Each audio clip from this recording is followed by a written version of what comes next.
Pembacaan Alkitab tanggal 12 September tahun 2022, hari ke-255. Amos pasal 7. Penglihatan pertama, belalang. Inilah yang diperlihatkan Tuhan Allah kepadaku. Tampak Ia membentuk kawanan belalang pada waktu rumput akhir mulai tumbuh, yaitu rumput akhir sesudah yang dipotong bagi raja. Ketika belalang mulai menghabisi tumbuh-tumbuhan di tanah, berkatalah aku, Tuhan Allah, berikanlah kiranya pengampunan. Bagaimanakah Yakub dapat bertahan? Bukankah ia kecil? Maka menyesalah Tuhan karena hal itu. Itu tidak akan terjadi, firman Tuhan. Penglihatan kedua, api. Inilah yang diperlihatkan Tuhan Allah kepadaku. Tampak Tuhan Allah memanggil api untuk melakukan hukuman. Api itu memakan habis samudra raya dan akan memakan habis tanah ladang. Lalu aku berkata, Tuhan Allah, hentikanlah kiranya. Bagaimanakah Yakub dapat bertahan? Bukankah ia kecil? Maka menyesalah Tuhan karena hal itu. Ini pun tidak akan terjadi, firman Tuhan Allah. Mazmur 73. Pergumulan dan pengharapan. Mazmur Asaf.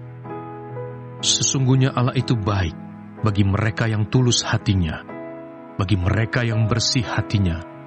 Tetapi aku, sedikit lagi, maka kakiku terpeleset, nyaris aku tergelincir. Sebab aku cemburu kepada pembual-pembual kalau aku melihat kemujuran orang-orang fasik.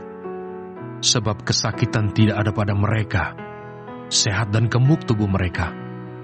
Mereka tidak mengalami kesusahan manusia, dan mereka tidak kena tulah seperti orang lain. Sebab itu mereka berkalungkan kecongkakan dan berpakaian kekerasan.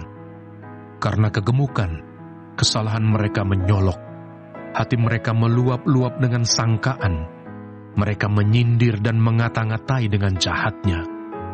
Hal pemerasan dibicarakan mereka dengan tinggi hati.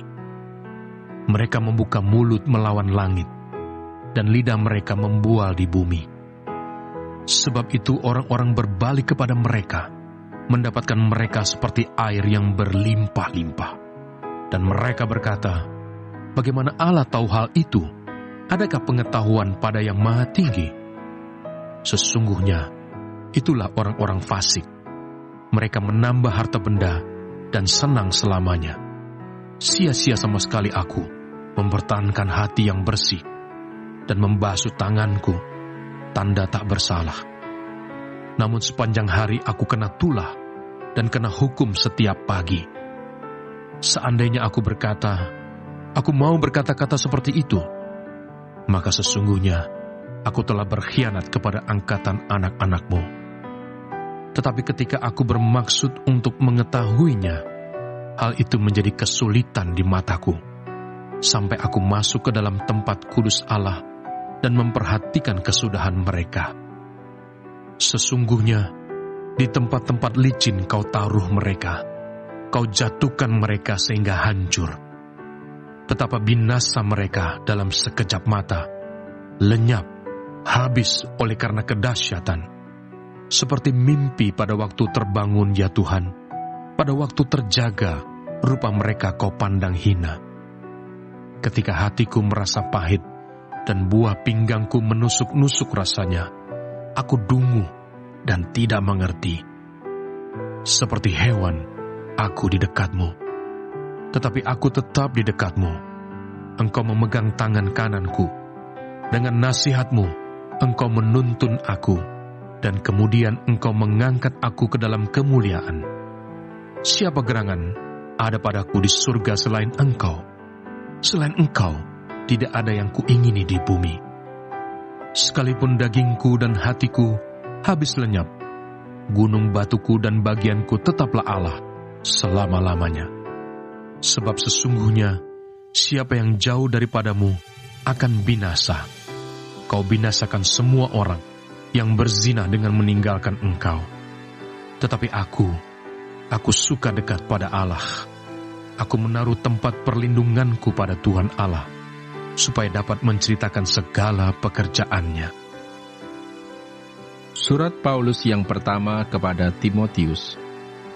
Timotius pasal 1. Tugas Timotius.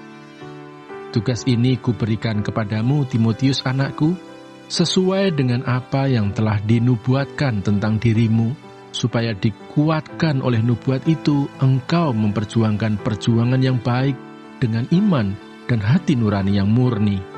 Beberapa orang telah menolak hati nuraninya yang murni itu, dan karena itu kandaslah iman mereka. Di antaranya Himeneus dan Alexander yang telah kuserahkan kepada iblis, supaya jera mereka menghujat. Terima kasih. Tuhan Yesus memberkati.